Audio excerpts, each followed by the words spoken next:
Hello everyone, welcome back to our channel, where we explore the most profound truths of the mind and heart through the timeless wisdom of Buddhism. Today, we are going to explore an experience that touches almost every practitioner and seeker at some point, the spontaneous arising of negative thoughts.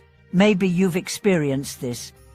You sit in meditation, recite a mantra, read sacred texts, or even stand before a statue of the Buddha, yet out of nowhere, a thought appears angry, lustful, jealous, judgmental. And you ask yourself, why am I thinking this? Am I a bad person?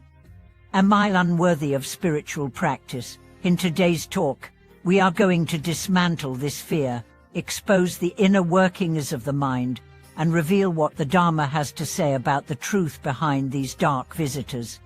Let us begin with a bold and liberating truth. Having negative thoughts does not mean you are a bad person. It does not mean you lack spiritual capacity. In fact, in many cases, it means your awareness has grown strong enough to notice what has been hidden all along. Imagine cleaning a house that hasn't been touched for years. As you sweep, clouds of dust rise. That dust was always there, but now, for the first time, you're seeing it. In the same way, your practice is stirring the sediment of old karma, past experiences, and deep conditioning. The thoughts that arise are not new, they're remnants from your past, echoing through the layers of your consciousness. In Buddhist psychology, we talk about the alaya vijnana, the storehouse consciousness, the eighth consciousness, where all karmic seeds are stored. Every action, every thought, every intention you've ever had has left an imprint in this vast storehouse. Over lifetimes, you've accumulated countless seeds, some wholesome, some unwholesome. When the right conditions arise, these seeds sprout. So when a negative thought appears, it's not you becoming bad, it's just a karmic seed ripening. This insight alone can bring tremendous peace. You are not your thoughts. You are the awareness that sees them. But if that's true, what are we to do when these thoughts arise? Should we suppress them, ignore them, or punish ourselves for having them? The Buddha's answer is compassionate and practical. Observe them, acknowledge them, understand them, and do not follow them. A thought, no matter how dark or tempting, has no power unless we identify with it. It is like a cloud passing through the sky of your mind. You are not the cloud. You are the sky. Let's take an example. Suppose you're walking down the street and see someone who provokes envy or anger in you. A thought arises, I hate that person, or I hope they fail. In that moment, if you panic or try to suppress it, the thought can grow stronger. But if instead you pause and observe, an angry thought has risen, then you create a space between stimulus and response. In that space, transformation becomes possible. You are no longer the puppet of your mind, you are the witness, and that witnessing is the beginning of liberation. This is what the practice of mindfulness is really about, not avoiding thoughts, but seeing them clearly, without judgment. It is the foundation of what the Buddha called right thought in the Noble Eightfold Path. When you learn to see your thoughts without becoming them, you begin to purify your mind. You stop planting new negative seeds, and over time, the old ones stop sprouting because they no longer find a fertile ground. But what about those thoughts that seem especially persistent or disturbing? What if, during chanting or prayer, blasphemous or obscene thoughts arise?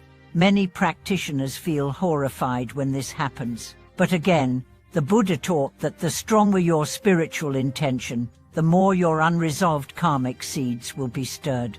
This is not failure, it's purification. Like a fever that rises before healing occurs, these thoughts are symptoms of deeper shifts.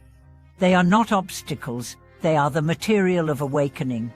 A great master once said, if your mind never reveals its darkness, how can you ever light the lamp of wisdom? The key is to bring the light of awareness again and again. When a thought arises, label it gently: lust, anger, fear, envy. You don't need to argue with it or analyze it endlessly.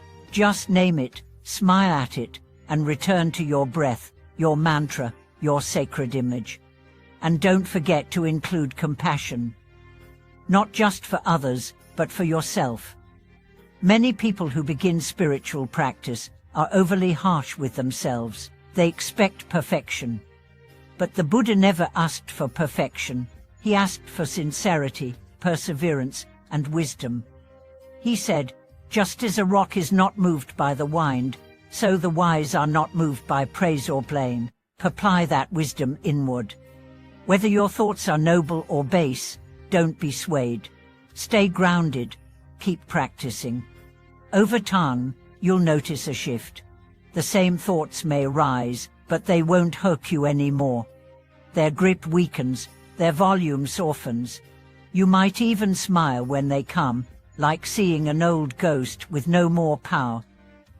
This is a sign that your inner eye is opening, your awareness is deepening, and your mind is becoming a temple rather than a battlefield. Also remember, positive thoughts and insights arise in the same way. As your storehouse consciousness is purified, more and more beautiful seeds ripen: compassion, patience, generosity, wisdom. These are your true nature, your Buddha nature. Every time you refrain from acting out a negative thought, you are watering those noble seeds. Every time you return to the present moment, you are feeding the roots of enlightenment. You are not fighting your mind, you are healing it. You are not suppressing thoughts, you are transforming them through presence.